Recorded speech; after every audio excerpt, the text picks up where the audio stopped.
ঈদের দিন দুপুরে গ্রাম থেকে মা ফোন করেছে ছেলের কাছে। দেখুন কত বড় মিথ্যা কথা বলে এই প্রবাসী ছেলেটা। ছেলে: হ্যালো মা, কেমন আছো? মা: আমরা ভালো আছি বাবা, তুই ভালো আছিস? ছেলে: মা, আমিও ভালো আছি। মা: বাবা, আজ তোমাদের ওইখানে ঈদের দিন? ছেলে একটু অবাক হয়ে বলে, ঈদ আইজগা মা? হ্যাঁ, আজকেই তো ঈদের দিন।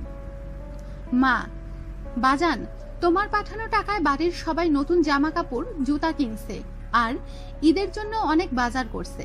সবাই নতুন কাপড় পইরা নামাজ পড়ছে, এখন সবাই খেতে বসছে। আজ কি তোমাকে কাজে ছুটি দিছে? তুমি কি রান্না করছো এই ঈদের দিনে? ছেলে: মা, সবাই নতুন জামা পইরা নামাজ পড়ছে শুইনা ভীষণ খুশি হয়েছি, আর একসাথে খাইতে বসতো, এইটা তো আরো আনন্দের কথা।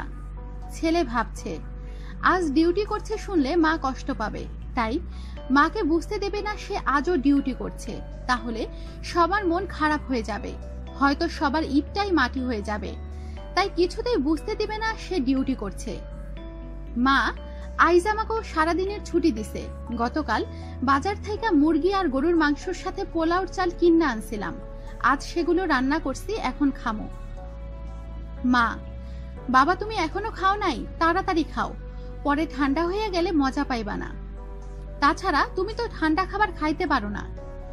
ছেলে বলে, মা, আমি এখনই খাইতেছি, তুমি খাইছো মা?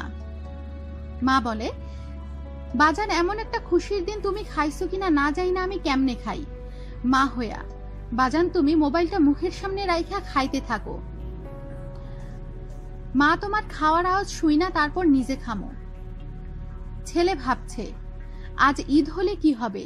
প্রবাস জীবনে ঈদের চাঁদের কোনো ছুটি নাই, প্রতিদিন ডিউটি বাধ্য, কিন্তু মাকে তো আর সেই কথা বলতে পারবে না। তাই মায়ের মন রক্ষা করতে গিয়ে শেষে কাস্টমারের ঝুটা প্লেট থেকে কিছু খাবার মুখে দিয়ে চিবোচ্ছে, আর দুই চোখ বেয়ে অঝরে অশ্রু বয়ে পড়ছে। কান্না জড়িত কণ্ঠে মাকে বলতেছে, এই যে মা, আমি খাইতেছি, তুমি আমার খাওয়ার শব্দ পাইতেছো না? দারুণ স্বাদ হইছে আজকের রান্নাটা, ঠিক যেন তোমার হাতের রান্না। মা: হ্যাঁ বাজান, তোমার খাওয়ার শব্দ পাইতেছি। গর্ভধারিণী মা বুঝতে পেরেছে ছেলে তার কাঁদছে। বাজান, তুমি কি কাঁদতাছো? ছেলে বলে, না মা, আমি কান্দি না, মজার খাবারটায় ঝাল একটু বেশি দিছি তো, তাই গলায় একটু ঠেকছে। এমন খুশির দিনে আমি কি কাঁদতে পারি? তুমি শুধু শুধু টেনশন কইরো না। ছেলে কিছুতেই আর কান্না চেপে রাখতে পারে না, সেটা বুঝেই সে মাকে বলছে, মাগো, খাওয়া শেষ কইরা তোমারে কল দিমো, এই ফাঁকে তুমিও খায়া লও। এই বলে ছেলে আর একটা কথাও না বাড়িয়ে ফোনটা কেটে দিয়ে শিশুর মতো হাউমাউ করে কাঁদতে থাকে।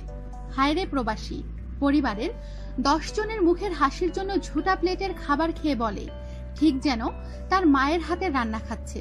কত বড় মিথ্যাবাদী এই প্রবাসীরা, আর আমরাও কত বোকা, তাদের এই কথা অবলীলায় বিশ্বাস করে যাচ্ছি, ভাবছি বিদেশ মানেই রাজকীয় জীবনধারা। সত্যি কি প্রবাস জীবনটা রাজকীয়, না মনকে মিথ্যের আবরণে ঢেকে রাখার মুখে হাসি দেওয়ার অক্লান্ত চেষ্টা? আমাদের সাথেই থাকুন আর সাবস্ক্রাইব করুন।